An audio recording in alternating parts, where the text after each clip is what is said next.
spring sprint to crypto clarity, crypto, tokenized real estate, and stablecoins.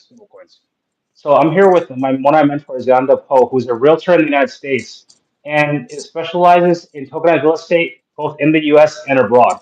And one of the things that I loved about when I first met her on social media and on Twitter Spaces was that she owned real estate in the Dominican Republic, and it was just a coincidence and timing that I had just gotten my Dominican citizenship a few months ago, and my family started purchasing property down there, actually in the same town. I'm not going to say the city. I'm not going to dox her like that, but in the same town that she bought property in as well. It's a place for a lot of expats live. So before we get started with the recap and everything, maybe if you're going to just introduce yourself and everything that you do, because you have an amazing resume, by the way. Oh, thank you so much. You know, compliments get you everything. Okay. So, hey, everybody, I'm Yonda Ye. I am just a simple chick from Toledo, Ohio. I've been on the journey of real estate for license over 8 years. And I would say for the last 20 years plus, I've had the opportunity to really look at international investment when it comes to real estate. And I was like, okay. So what I do is I call myself Famous Young Gay, and an influencer on X, Instagram, Facebook, YouTube, TikTok. And what I do is I believe in positive affirmations and empowering people to live their goals, live their dreams, especially when it comes to real estate. I wrote my first article when it comes to cryptocurrency in 2018, and we'll talk more about that shortly. When you're living your dreams in real estate, it's so important to look at all the different ways that you can get involved in real estate. So I just want to empower people to look at assets and then to decide what area potentially could be your niche, could be where you can look at generational opportunities for you, for your family, and for those individuals that you care about. So I have a corporate career that dates back to, Fortune 500 companies where I ran territories, I ran regions, 6 states, 100, just less than 100 stores, about 12% of the United States. When I get over to real estate, it's I bought blind. Like I just said, okay, let me get into real estate. Let me see what it's all about. Had no idea whatsoever what I was getting myself into.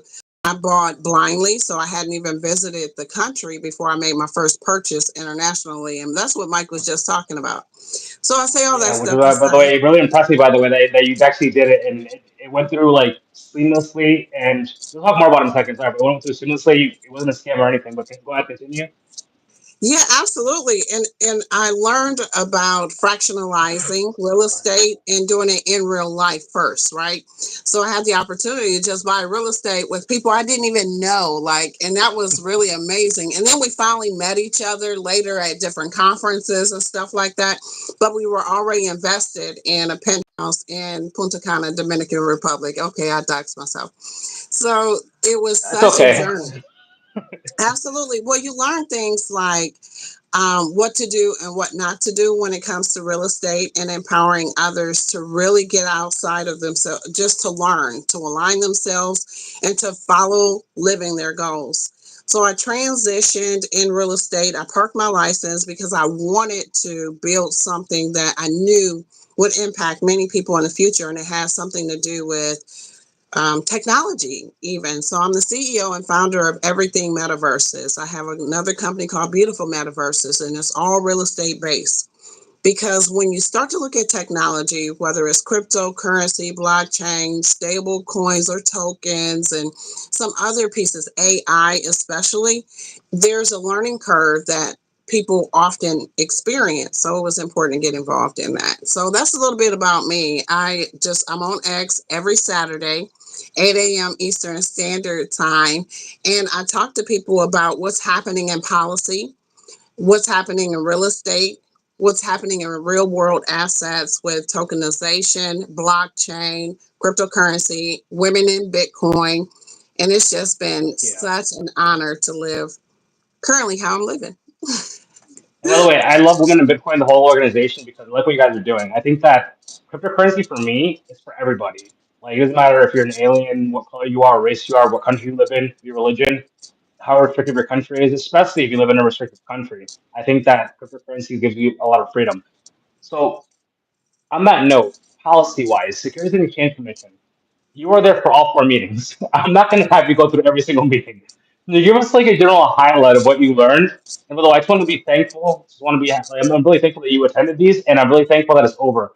We still have a lot of work to do, but in the sense that like I believe that we had our four sessions, we have clear cryptocurrency guidelines now, and now we can move on from here.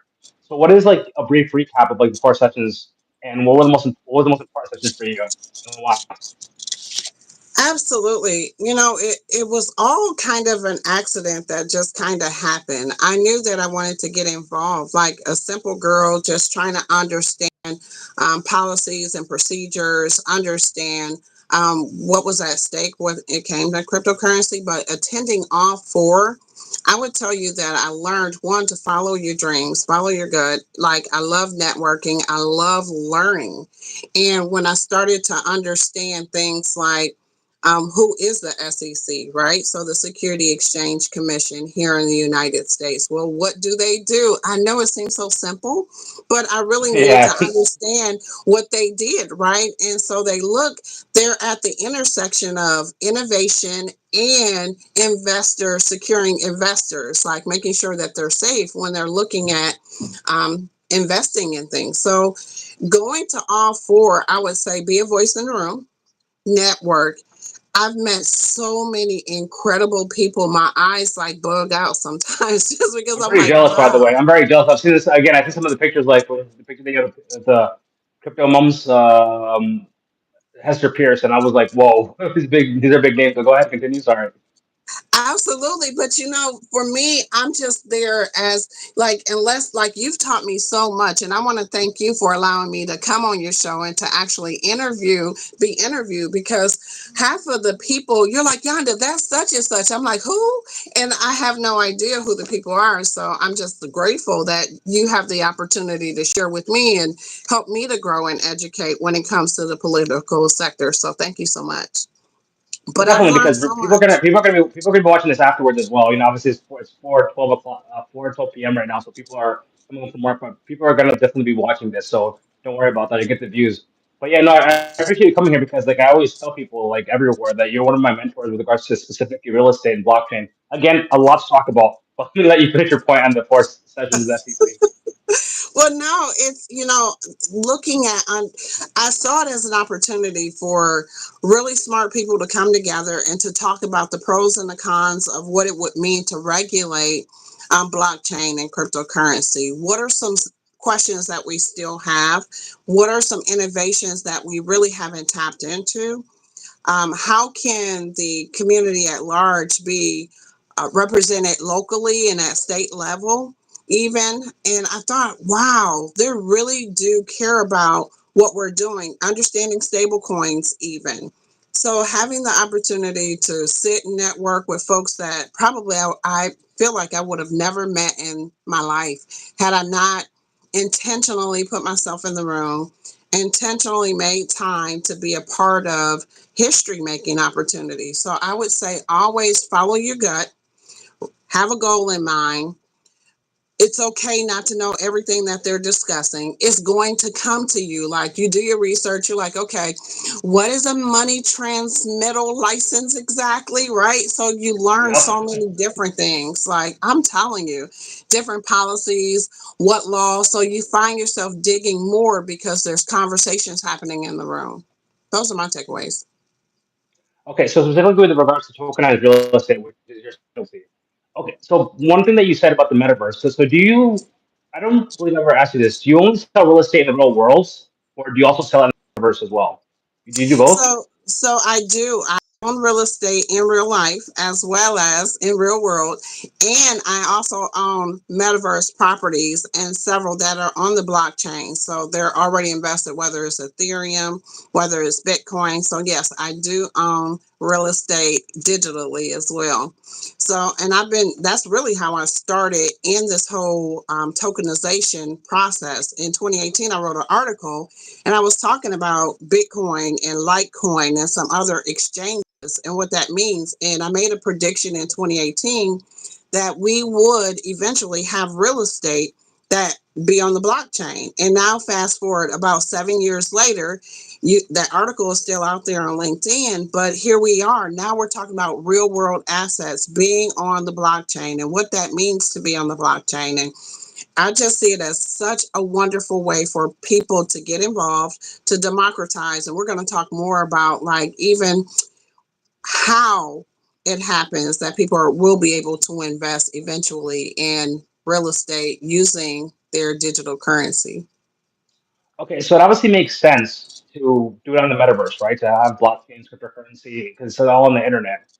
In real life, you're already starting to see that, especially places like Dubai, right? They're doing fractional, as we talked about, they're doing fractionalized properties, or basically on the blockchain, you can buy a fraction of a property, and you can basically get rental income, right? If you can, let's say a property costs, waterside property from like the island they built costs $1 million, but you can only afford $5,000 or even $10.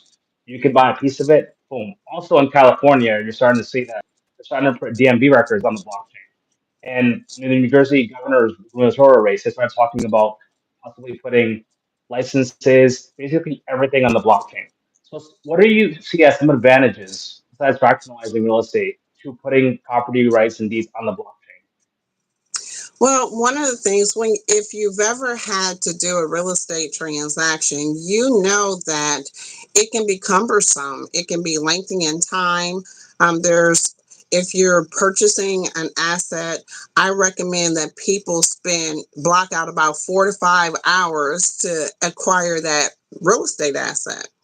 Well, when I look at blockchain, it really does allow for the expediting for that process to take place. All the disclosures, the disclaimers, the insurance process, the title, the deed, the chain of custody, and the deeds, like it expedites that process. And so there's ways that you can do that.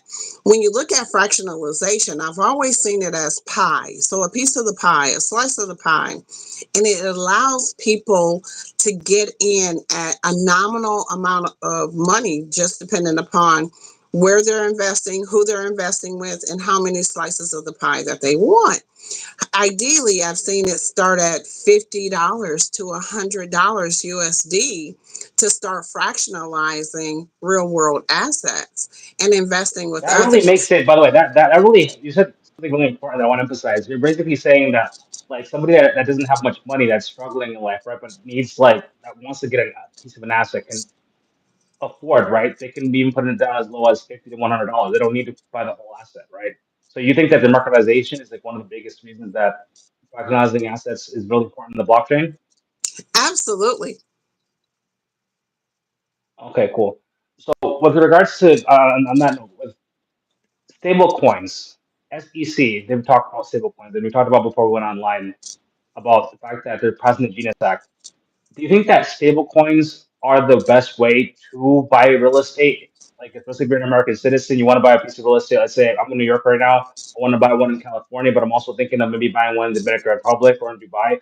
That stable coins are basically the best way to do that. Or do you think that it's better to buy on Bitcoin using the Lightning Network?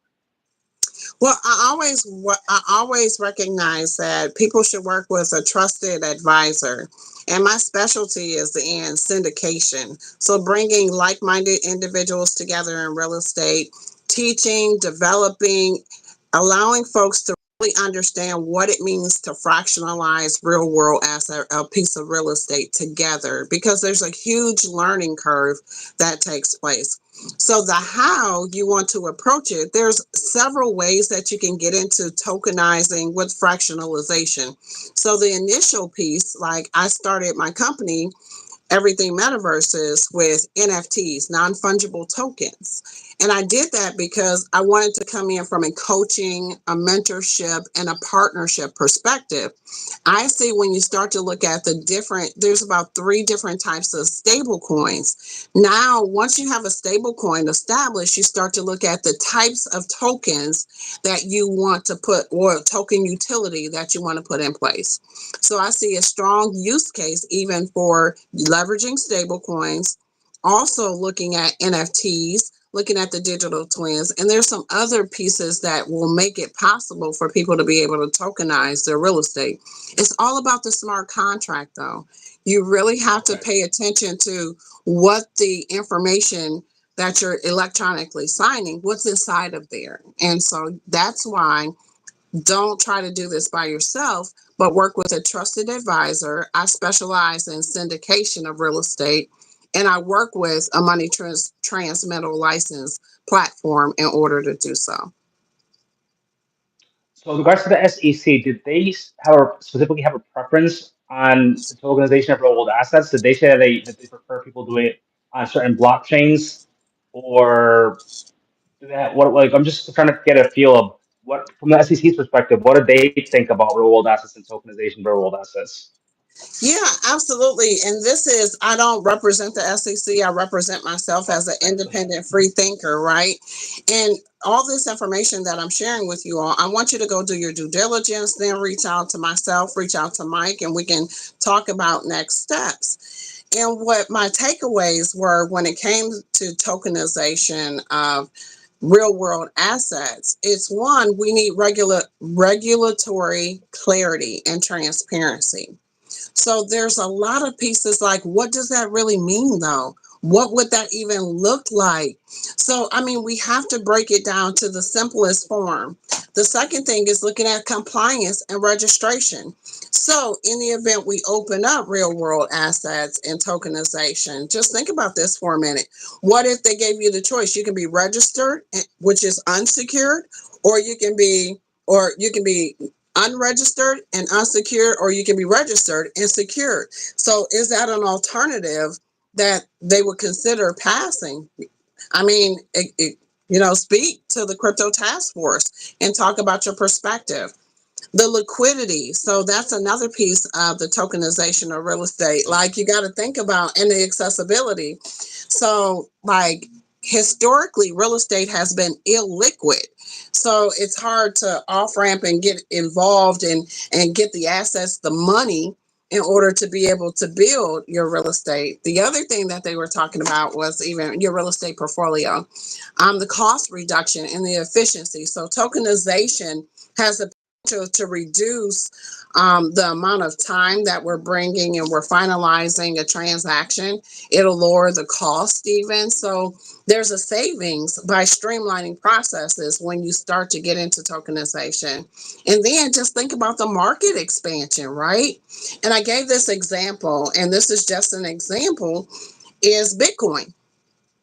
When you're using cryptocurrency, it's not asking you about your credit score.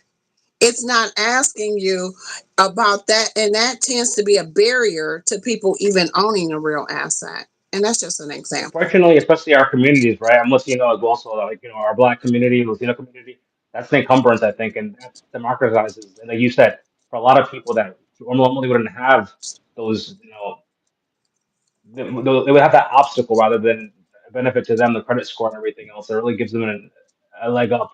So, with regards to real estate being illiquid, can you elaborate a bit more on that?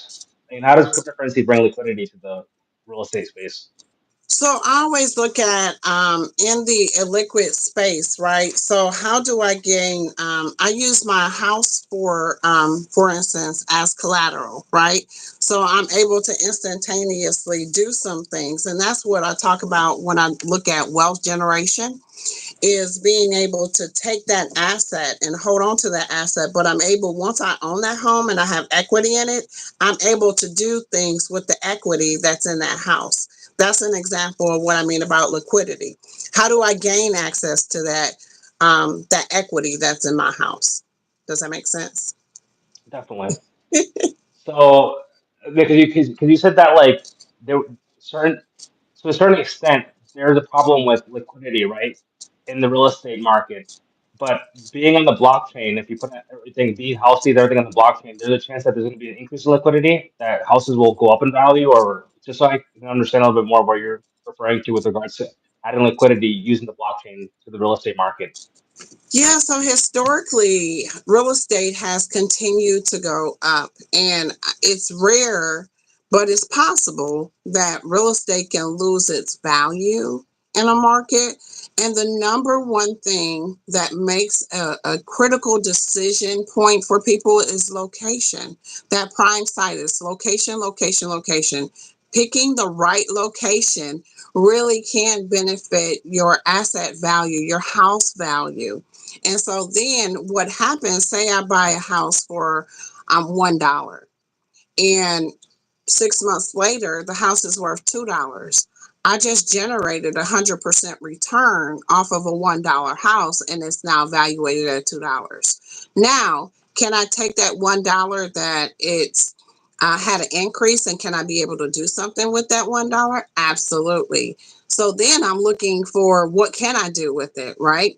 Can I take it? Can I move it and do buy a second property? Can I move it to be able to fund something else that I'm looking to do, like improve my home? There's so many different things that you have to consider when you're looking at liquidity for your asset in real estate.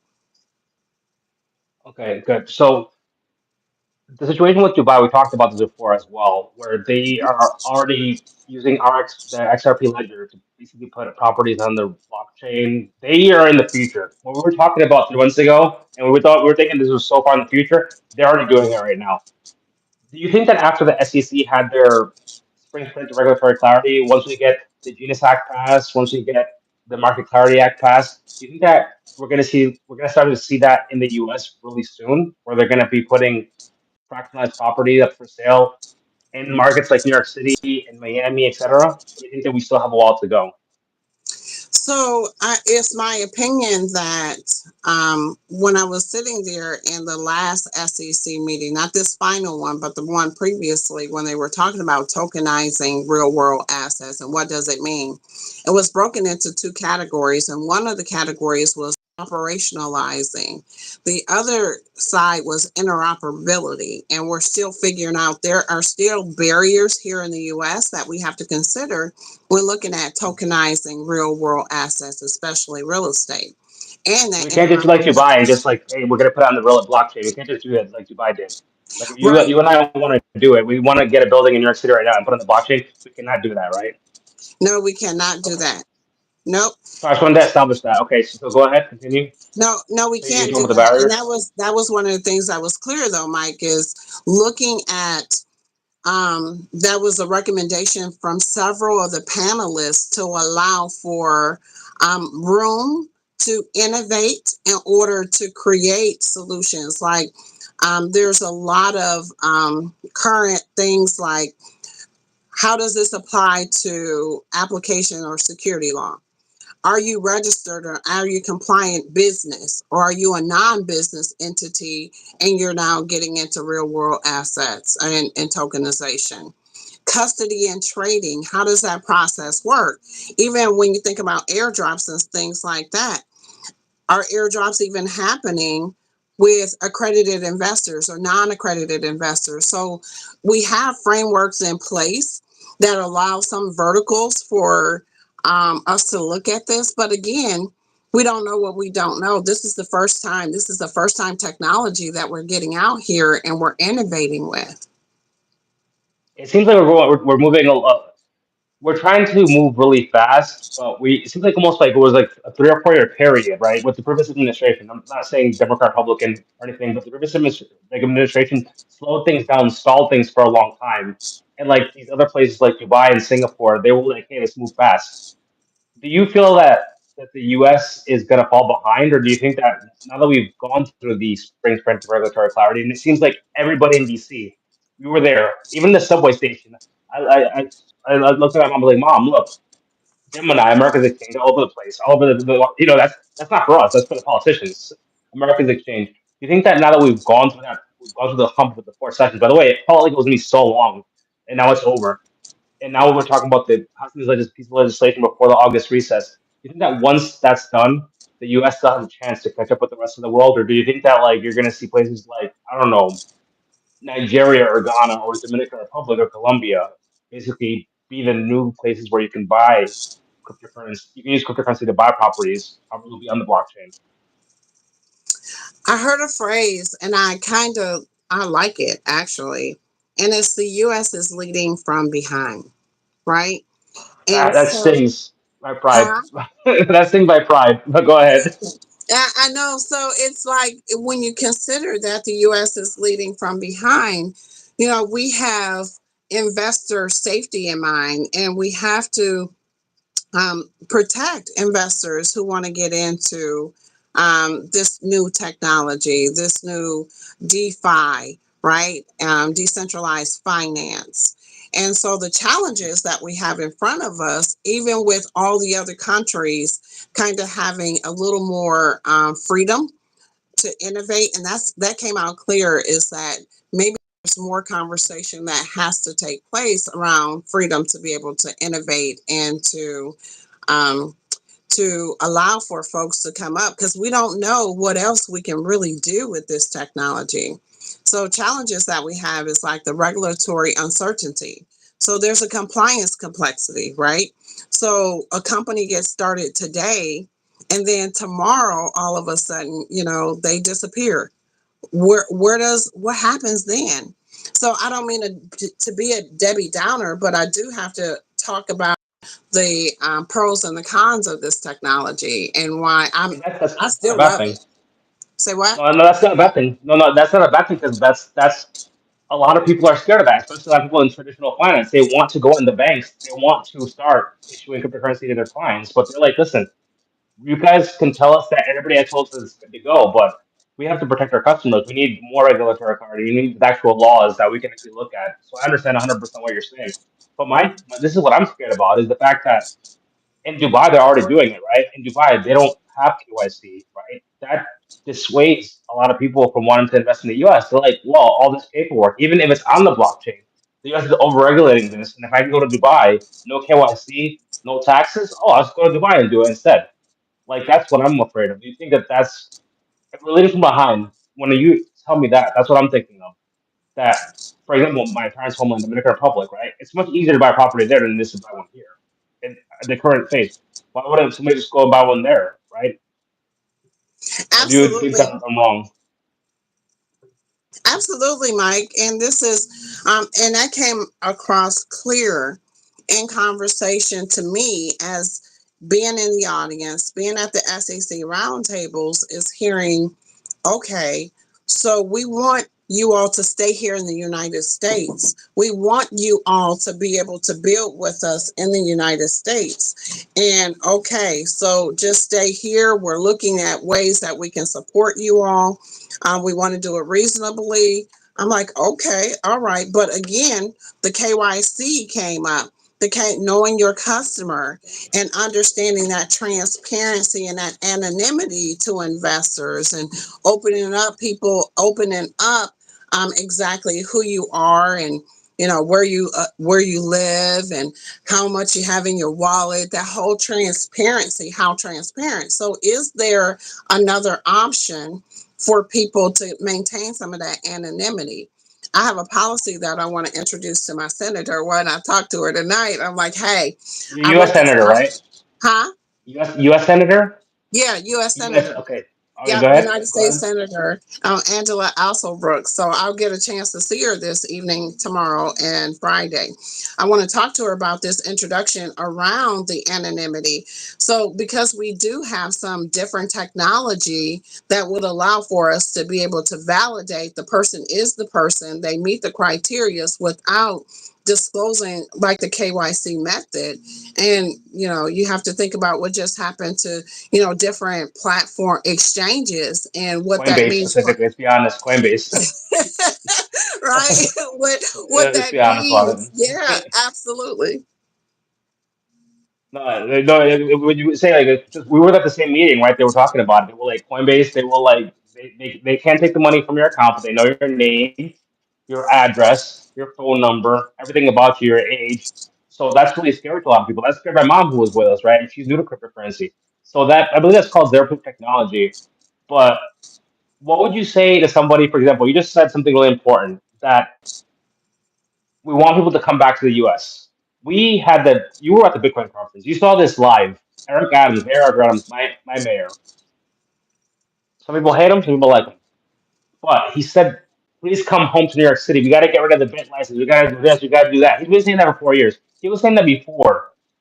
He got elected. He hasn't done anything for 4 years. He could do some of the things that he says that he wants to do right now. He's the mayor right now. So, what would you say to people that are not Americans that are thinking about, let's say, a Nigerian couple just made $5 million in an XRP, and they're like, "Well, we want our kids to be raised outside of Nigeria for whatever reason."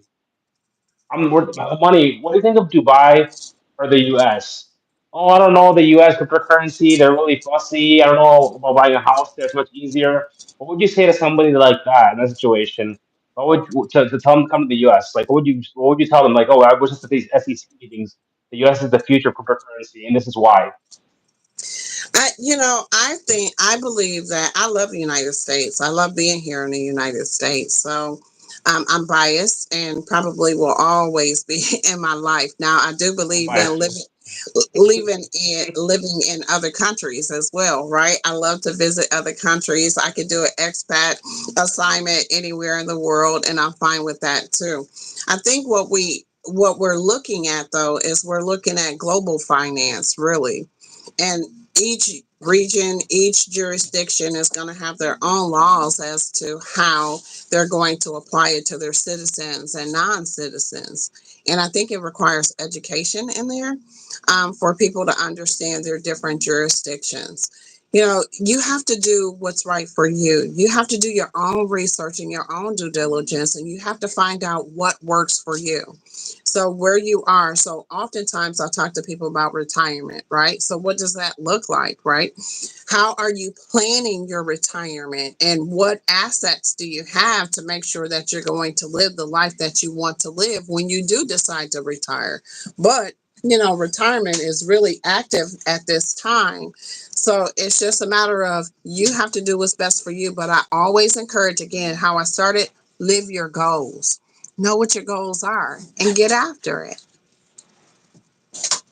Speaking of that, you make a great point, especially on your X spaces. You always say, listen, none of us should be doing this when we're like, let's just say, for example, in our 70s or 80s. We want to basically just relax. So maybe we don't just want to buy cryptocurrency and just develop a cryptocurrency forever. So I want to give you a chance to basically put in your plug-in. I know that you basically have to go soon about your idea of like, hey, it's good to have cryptocurrency, but you should also have some rental income as well, not just crypto maxi, right?